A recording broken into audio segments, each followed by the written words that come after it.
Assalamualaikum warahmatullahi wabarakatuh. Nama saya Dalvin Kancoy Tuan Siba,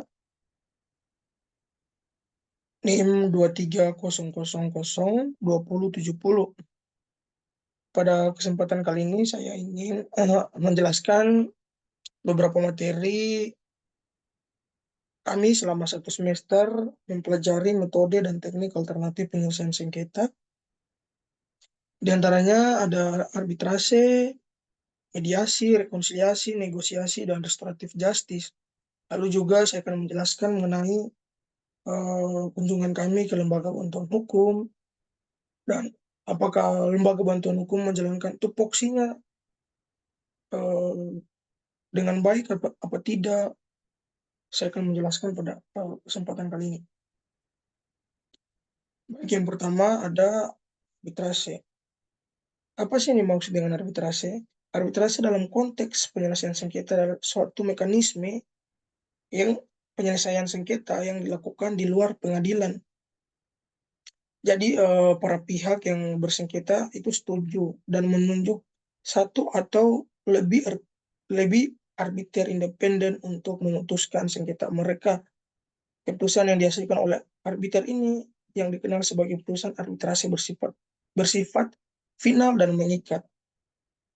Nah, poin yang kita dapat ambil dari penjelasan ini adalah yang pertama, kedua belah pihak harus sama-sama setuju untuk menyelesaikan sengketanya melalui arbitrase. Lalu yang kedua, eh, kedua belah pihak yang bersengketa berhak atau wajib memilih seorang arbiter untuk menyelesaikan sengketanya. Dan seorang arbiter yang dipilih harus relevan dengan sengketa yang mereka hadapi. Karena ketika kita memilih seorang arbiter dan tidak relevan dengan sengketa yang kita hadapi, itu akan bisa menimbulkan ketidakpuasan dengan putusan-putusan yang dikeluarkan oleh seorang arbiter tidak karena seorang arbiter yang kita pilih tidak relevan dengan sengketa yang kita hadapi.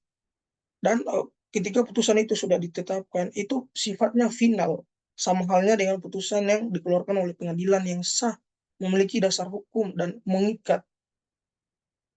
Jadi keputusan seorang arbiter itu bersifat final dan sah menurut hukum, memiliki dasar hukum dan mengikat dan harus ditaati oleh pihak yang bersengketa. Apabila ada pihak yang tidak mentaati, maka putusannya ini bisa ditegakkan lagi atau bisa dibawa lagi ke ranah pengadilan. Nah, di sini yang kedua adalah mediasi. Mediasi adalah metode penyelesaian sengketa alternatif di mana seorang pihak ketiga yang netral yang disebut mediator membantu para pihak bersengketa untuk mencapai kesepakatan yang saling menguntungkan. Nah, mediasi juga sama halnya dengan arbitrase, tapi mediasi di sini lebih menekankan pada perdamaian, menyelesaikan sengketa dengan cara eh, mengumpulkan kedua belah pihak dengan eh, adanya seorang mediator yang membantu untuk menyelesaikan sengketa yang dihadapi kedua belah pihak ini dan mendamaikan. Lalu yang ketiga ada negosiasi. Nah, dalam negosiasi salah satu cara penyelesaian sengketa yang didasarkan pada kesepakatan dari kedua belah pihak yang tidak melibatkan pihak ketiga. Negosiasi dapat digunakan untuk menyelesaikan sengketa di bidang perdata atau bidang hukum yang dapat diselesaikan dengan cara perdamaian. Jadi negosiasi ini tidak melibatkan pihak ketiga seperti arbitrase dan eh, mediasi tadi.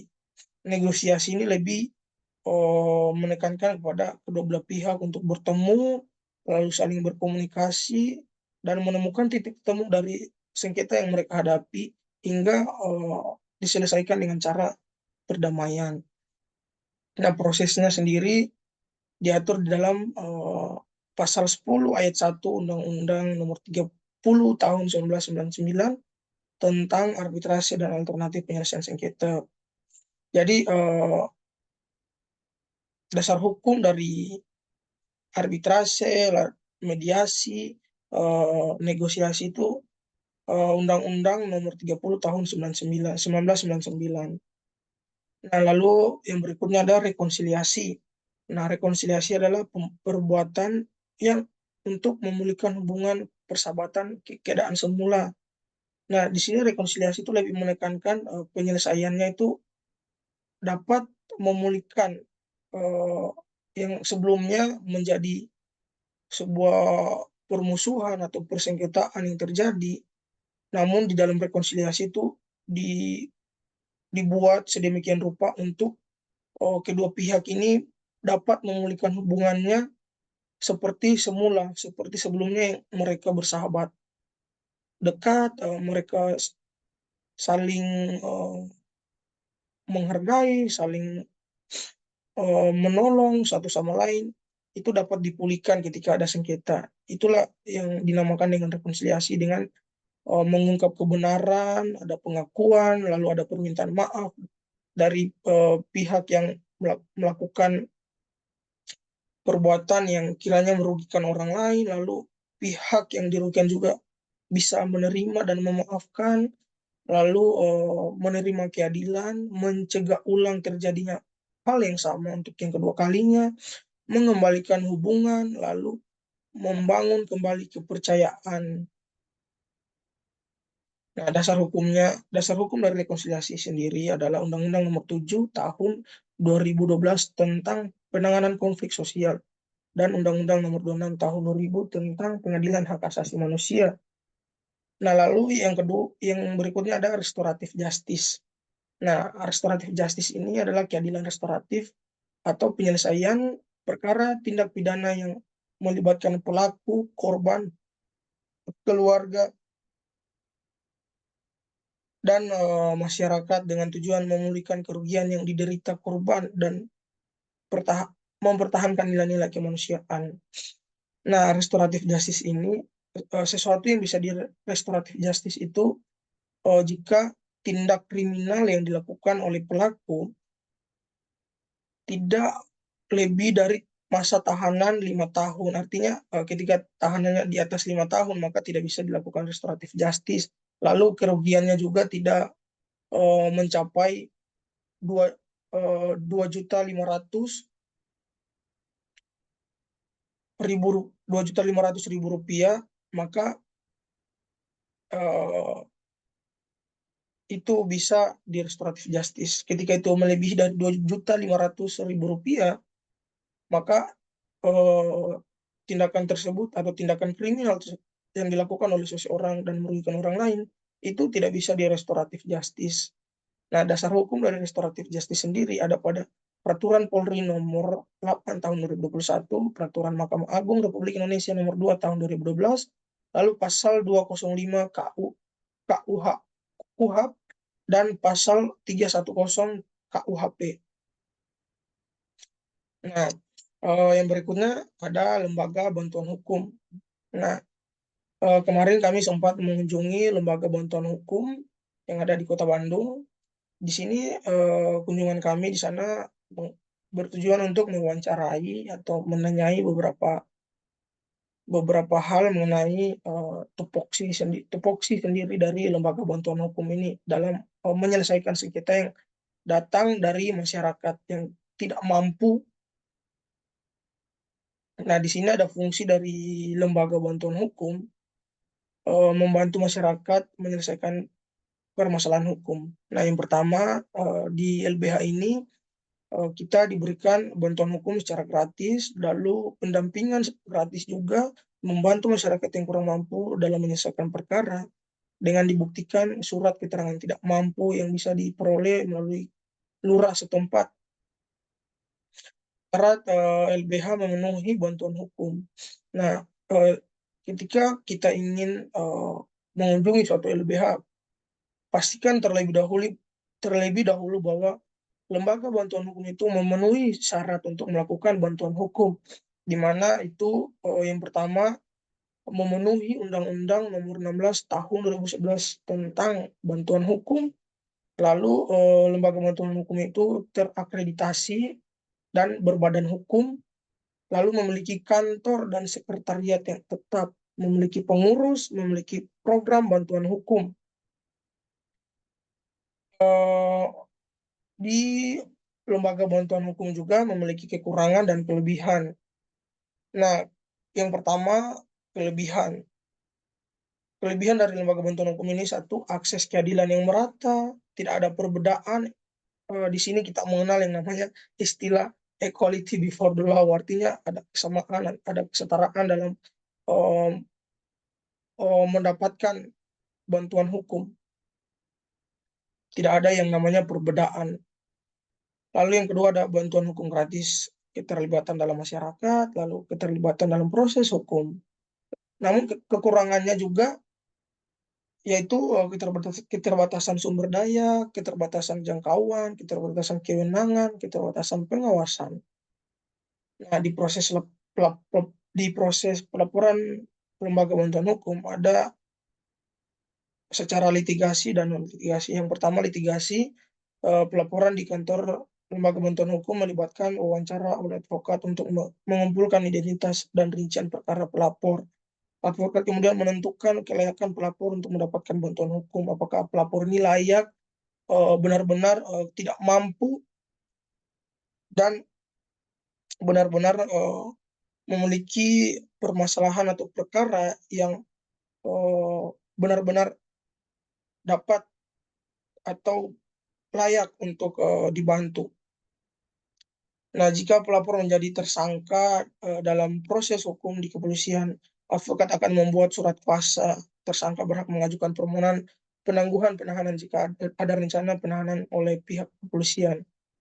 Nah, secara non litigasi, eh, setelah adanya proses pemberian saran kepada pelapor, para advokat akan menanyakan apakah para pihak ingin menyelesaikan secara kekeluargaan atau tidak. Maka para advokat akan memberikan fasilitas untuk para pihak menyelesaikan proses sengketa dengan cara restoratif justice. Dan jika para pihak sepakat untuk menyelesaikan untuk berdamai, maka pelaksanaan ini diakhiri dengan adanya surat perdamaian. Itu secara non litigasi.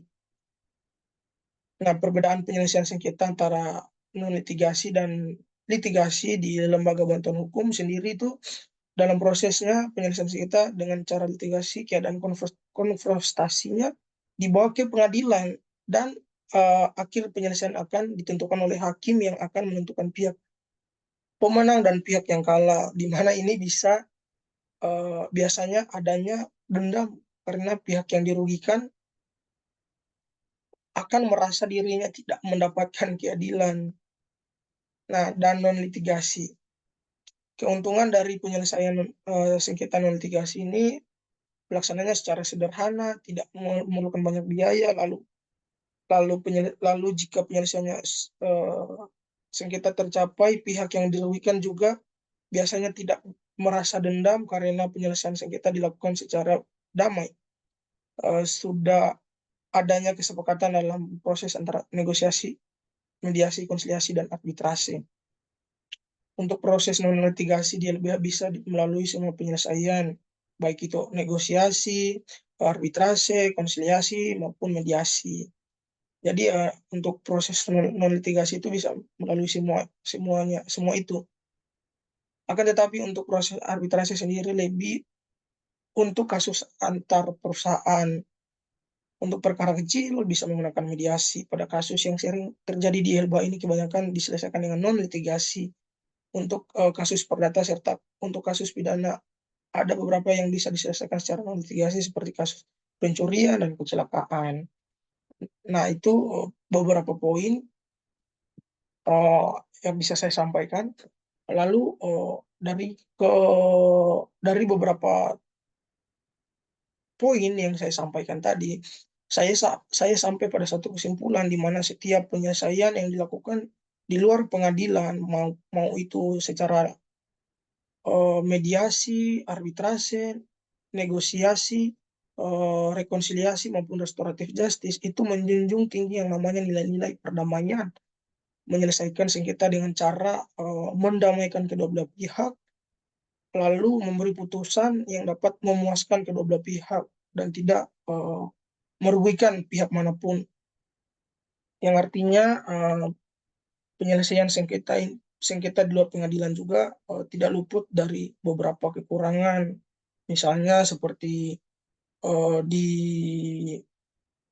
mediasi, rekonsiliasi itu tidak ada yang namanya putusan yang final. Beda halnya dengan arbitrase. Itulah beberapa kekurangan yang mungkin menjadi hal yang harus kita perhatikan ke depannya dalam menangani perkara-perkara yang diselesaikan di luar pengadilan. Lalu lembaga bantuan hukum sendiri sudah menjalankan tupoksinya dalam alternatif penyelesaian sengketa, di mana mereka membantu masyarakat yang datang, membantu masyarakat yang tidak mampu, dan melayani mereka hingga pada tahap persidangan, bahkan memediasi, mengarahkan pihak-pihak yang datang ke lembaga bantuan hukum mengenai sengketanya, apakah mau diselesaikan secara mediasi atau restoratif justice, bahkan jika ingin melanjutkan ke tahap persidangan atau ranah litigasi, pihak lembaga bantuan hukum akan membantu para pihak yang datang dan melapor di lembaga bantuan hukum. Namun di sini ada beberapa pertanyaan yang mungkin timbul di pikiran teman-teman. Tadi kan saya mengatakan bahwa ini bantuan hukum secara cuma-cuma atau gratis. Jadi eh, pasti akan ada pertanyaan, dari mana sih biayanya ketika kita membawa perkara ini ke ranah litigasi atau ke ranah persidangan? Tentu lembaga bantuan hukum tadi seperti yang saya katakan harus terakreditasi, harus memiliki badan hukum, harus memiliki sekretariat, yang artinya itu beberapa poin ini eh, menjadi patokan kita juga untuk menilai apakah lembaga bantuan hukum ini benar-benar diakui oleh negara atau tidak. Karena ketika negara mengakui lembaga bantuan hukum ini, berarti otomatis ketika lembaga bantuan hukum mengajukan proposal ke pemerintahan setempat untuk mendapatkan dana mengenai perkara-perkara yang datang pada mereka, lalu mereka bantu, tentu pemerintah setempat akan membantunya dengan mengeluarkan sejumlah dana yang uh, bisa dipakai untuk lembaga bantuan hukum menyelesaikan sengketa-sengketa yang masuk ke lembaga bantuan hukum itu sendiri. Jadi kiranya hanya ini yang bisa saya sampaikan. Jika ada salah kata, mohon dimaafkan. Saya Rikonda Dalvin Tansuetowan Siba. Terima kasih.